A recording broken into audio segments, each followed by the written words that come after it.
Hi, this is George Dagnino. I'm the editor of the Peter Dag Portfolio. There are many cross currents right now and a lot of volatility. So the question is this a major market top?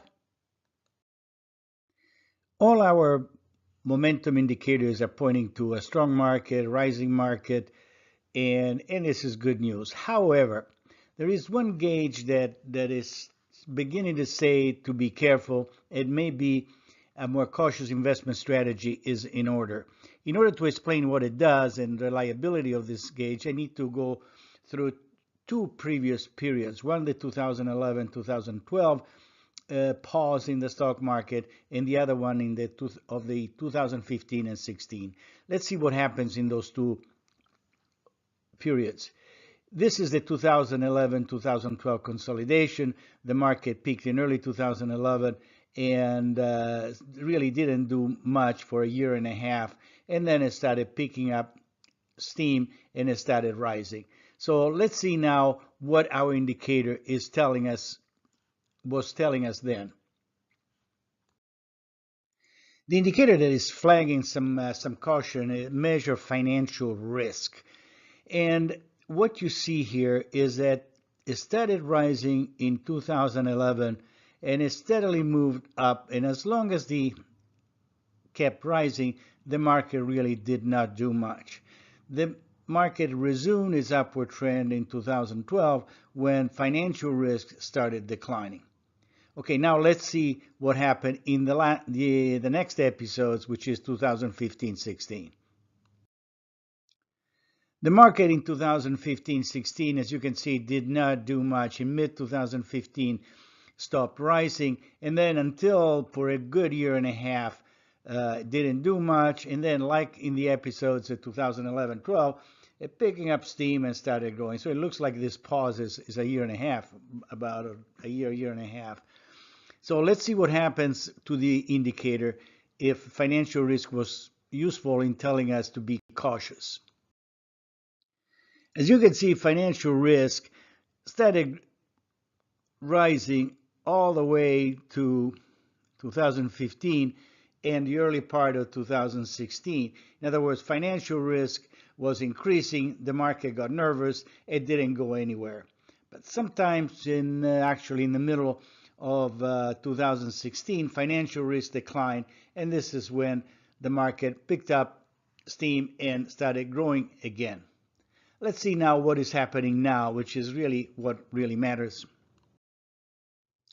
Beginning in 2018, towards the end, around September, October, the market peaked, and we are now in the middle of 2019, and still the market is roughly at the same level. So let's see if the cause of this pause in the stock market is the indicator that we mentioned, financial risk. This is the pattern that really caused some concern as in my work.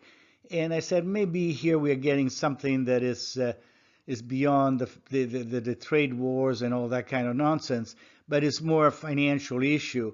And as you can see here, the financial risk declined all the way from 17 and 18, and this is when the market really was strong. But sometimes towards the end of 18, financial risk started rising.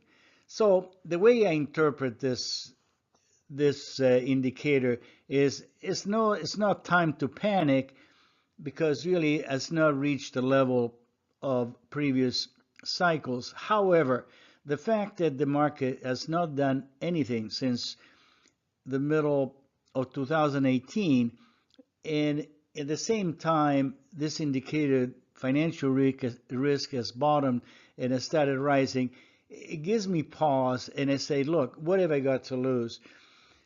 I'm going to have a defensive investment strategy. I'm going to improve the reliability of my portfolio, and I'm going to become more aggressive if and when this indicator financial risk starts declining. And at this point, this is my investment strategy. Rising market, but becoming more cautious, not buying, but making my portfolio more resilient. Well, thank you for reviewing this video. Hopefully it was useful to you. And this is a reminder that I publish the Peter Dack portfolio. You can subscribe on peterdack.com. And I also wrote 3 books, one, Profiting in Bull or Bear Market, which was commissioned by McGraw-Hill. In other words, they pay me to write it. And then I wrote 2 more books, Easy Ways to Beat the Market with ETF and Investing Wisely. All 3 books can be found on Amazon.com.